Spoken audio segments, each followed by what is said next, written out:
Assalomu alaykum obunachilar. Bugungi obzorimiz Kia K5. Lütfen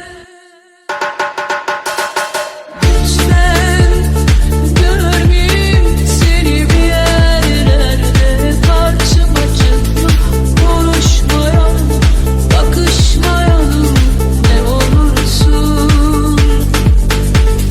Lütfen görmeyeyim seni bir yerlerde, karşıma çıkma, konuşmayalım, bakışmayalım ne olursun. Mashinamiz 25-salondan olingan, 24 texpasport, trassiyasi top toza, atiga 6000 km yurgan. Mashinamiz GT Line'dan bitta pas varianti. Idealniy holatda, salonlar ham mat holatda turibdi. Mashinamiz kimga qiziq bo'lsa, narxini $30.500 qilib beramiz. Yana kelishib choynak qilib beramiz. Kim kerak bo'lsa pastda nomer qoldiramiz, bemalol narxlar bo'yicha gaplashamiz. E'tibor uchun rahmat. Xayr, salomat bo'linglar.